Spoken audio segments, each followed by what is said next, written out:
friends, welcome to Shanti Simple Cooking. நாம் இன்னைக்கு செய்ய போகிறது ராகி மாவில் கொழுக்கட்டை தான். ரொம்ப ஹெல்த்தியான டேஸ்டியான கொழுக்கட்டை. ரொம்ப சீக்கிரமாகவே அதை செஞ்சிடலாம். வாங்க எப்படி செய்யுதுன்னு பார்ப்போம்.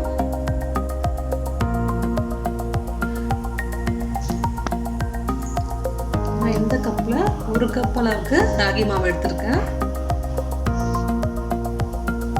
நம்ம லேசாக வறுத்து எடுத்துக்கலாம், அது நல்லாயிருக்கும்.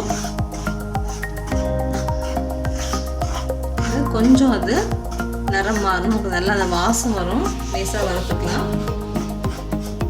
அதுக்கு தேவையான ஒரு 1/4 கப் அளவுக்கு அவல் எடுத்துருக்கேன். நீங்கள் எந்த அவலும் எடுத்துக்கலாம், சிகப்பு அவலும் எடுத்துக்கலாம், வெள்ளை அவலும் எடுத்துக்கலாம். மெலிஸ் அவல் தான் எடுத்துருக்கேன். நீங்கள் திக்கான அவல் இருந்தாலும் பரவாயில்ல. இதை நம்ம மிக்சியில் போட்டு பொடிச்சு எடுத்துப்போம். அது கூடவே 2 ஏலக்காவும் போட்டுக்கிறேன். ஒரு 5 நிமிஷம் வறுத்தா போதும். நம்மளுடைய ராகி நல்லா வறுப்பட்டுருச்சு. நல்லா வாசம் நல்லா வரும். கொஞ்சம் மாறிருக்கும். நம்ம இதை இறக்கிடலாம்.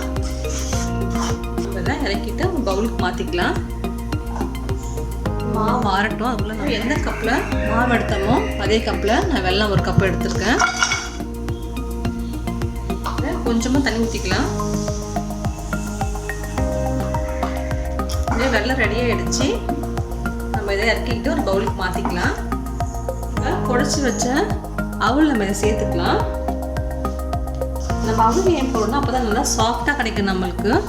இல்லைன்னா ரொம்ப ஹார்டாக இருக்கிற மாதிரி இருக்கும். ஏன்னா வெறுமா நம்ம ராகி மாவு மட்டும் போட்டோம்னா ரொம்ப கொஞ்சம் ஹார்டாக இருக்கும். அவல் போட்டிங்கன்னா நல்லா உங்களுக்கு சாஃப்டாக கிடைக்கும். அதோட நம்ம தேங்காய் துருவலும் போட்டுக்குவோம். இதில் 1 கப் தேங்காய் துருவல் எடுத்துருக்கேன். நம்ம அதையும் போட்டுக்கலாம்.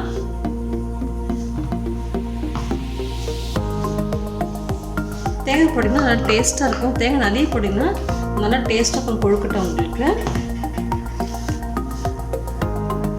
இதில் ஒரே ஒரு பிஞ்ச் அளவுக்கு உப்பு சேர்த்துக்கலாம்.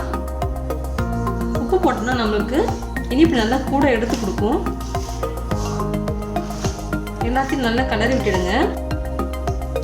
கொஞ்சமாக தெளிச்சுக்கோங்க. தெளிச்சுட்டு நல்லா அதை பெசரி விட்டுடுங்க.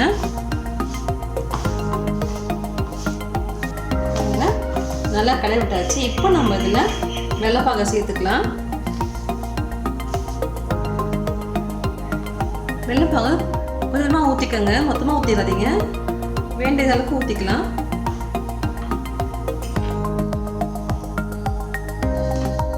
சூடாக இருக்கிறதுனால ஸ்பூன் வச்சு நல்லா கலரி விட்டுருங்க. இனிப்பு உங்கள் தேவைக்கேற்ப சேர்த்துக்கோங்க. நல்லா நீங்கள் சாப்பிடுவீங்க, நல்லா கூட இனிப்பு போட்டுக்கோங்க. இல்லை லைட்டாக தான் சாப்பிடுவீங்கன்னா கொஞ்சமாக சேர்த்துக்கோங்க.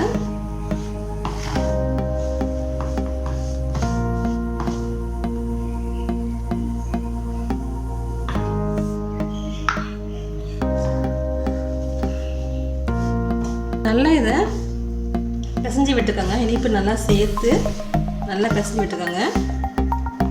இப்படி பிடிச்சா பிடிக்கிற அளவுக்கு இருக்கணும் நமக்கு. அப்போ தான் நல்லா கொழுக்கட்டை நமக்கு வெந்து வரும். அவ்வளோதான். நல்லா நம்ம கிளறி கொடுத்தாச்சு. இப்போ நம்ம கொழுக்கட்டை பிடிச்சி வச்சுக்கலாம். எந்த மாதிரி வேணுமோ அந்த மாதிரி நீங்கள் உருட்டிக்கோங்க. நானே பிடி கொழுக்கட்டை மாதிரி தான் உருட்டுறேன். நான் இதே மாதிரி நம்ம உருட்டி வச்சுக்கலாம். இந்த மாதிரி உருட்டி வச்சுக்கலாம். நம்ம இது எல்லாருமே சாப்பிடலாம். சுகர் கொடுக்கும் கூட சாப்பிட்லாம். ஏன்னா இது நம்ம வெல்லம் தான் போட்டிருக்கோம். கேழ்வரகு நல்லது உடம்புக்கு. பாருங்கள், நம்மளுடைய கொழுக்கட்டைகள்லாம் ரெடி ஆகிடுச்சு. இப்போ நம்ம இதை இட்லி பாத்திரத்தில் வச்சு வேக வச்சு எடுத்துக்கலாம். இட்லி பாத்திரத்தில் தட்டு வச்சுக்கலாம். மேலே கொழுக்கட்டைகள் வச்சுக்கலாம். நீங்கள் துணி போட்டு கூட வச்சுக்கலாம். ஒரு 10 நிமிஷம் நல்லா வேகட்டும். அப்போ தான் நல்லா இருக்கும் நம்ம கொழுக்கட்டை. வெந்ததுக்கப்புறம் நம்ம எடுத்துக்கலாம். கொழுக்கட்டை வெந்துருச்சான்னு பார்ப்போம். நல்லா வெந்துடுச்சு. நம்ம இதை எடுத்து ஒரு பிளேட்டுக்கு மாற்றிக்கலாம். நம்ம கொழுக்கட்டை நல்லா வெந்துடுச்சு. நல்லா வாசமாகவும் இருக்குது. உள்ள பிளேட்டு பார்ப்போம். நம்ம பாருங்கள், நல்லா வெந்து வந்திருக்கு. நல்லா சாஃப்டாக இருக்குது. பாருங்கள், நீங்கள் அவல் பொருட்டி இந்த அளவுக்கு சாஃப்ட் கிடைக்காது உங்களுக்கு. நல்லா சாஃப்டாக வந்திருக்கு. இது ரொம்ப ஹெல்த்தியும் கூட. நீங்களும் செஞ்சு பாருங்கள். சீக்கிரமாகவே செஞ்சுன்னா குழந்தைங்களுக்கு ரொம்ப பிடிக்கும். அது எல்லாருமே இதை சாப்பிட்லாம். செஞ்சு பார்த்துட்டு கமெண்ட் சொல்லுங்கள். நம்ம சேனல் பிடிச்சிருந்தா சப்ஸ்கிரைப் பண்ணுங்கள்.